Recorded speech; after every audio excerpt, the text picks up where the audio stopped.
He was a man that sat by a highway side, soon to hear that Jesus of Nazareth was passing by.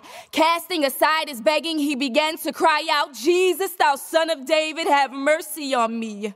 They thought that he was out of his mind. "You are more than unworthy. You are blind." But that didn't stop him from allowing what he couldn't see to getting him to his destiny. He wanted in on this. They provoked him to do nothing but to cry out all the more, "Thou son of David, have mercy on me."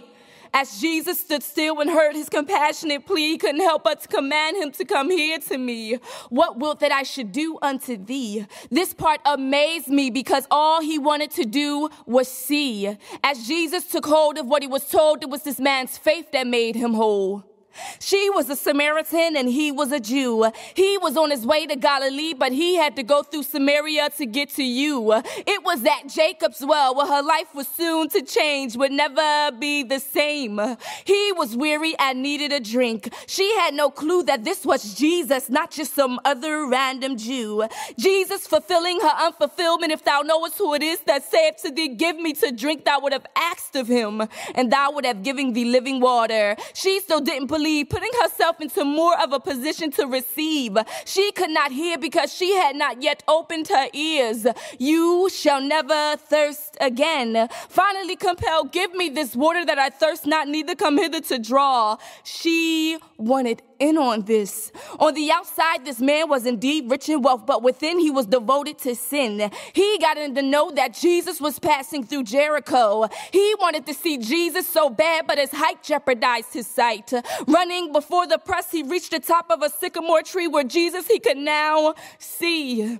He wanted in on this. Jesus was now in place saying, "Zacchaeus, make haste, come down, for today we must abide in the same space." He received him joyfully while yet others murmured inwardly, "Jesus is going to be the guest of a sinner."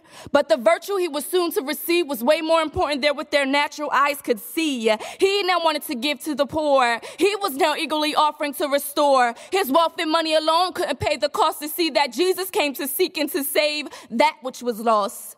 On the other side of the sea, coming off of a ship right after Jairus, Jesus she would see. For 12 long years, this woman had endured so much suffering under the hands of many physicians, it seemed almost impossible to cure her condition. But wait, here comes Jesus passing by. She pushed so hard past the press until she was now face to face with the hem of his garment.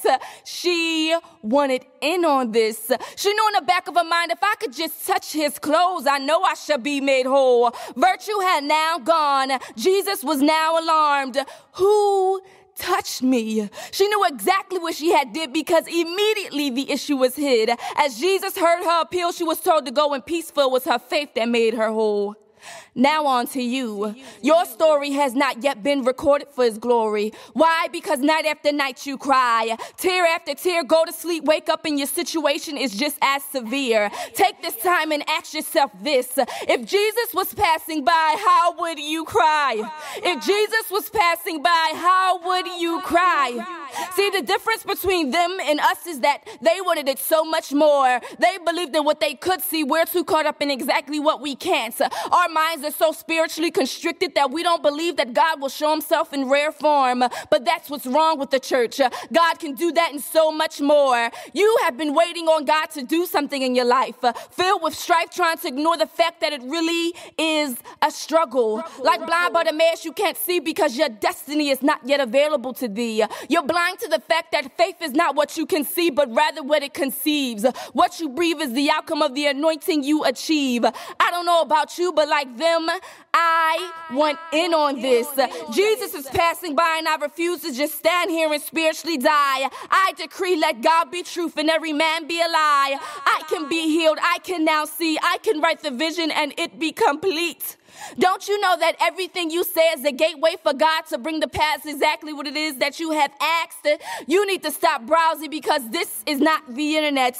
Jesus is where your deliverance is at. Once you finally touch him, once you finally receive virtue, you can now rest assured that he's got you. As he's restoring everything you lost, we're taking it back to the cross. It is finished.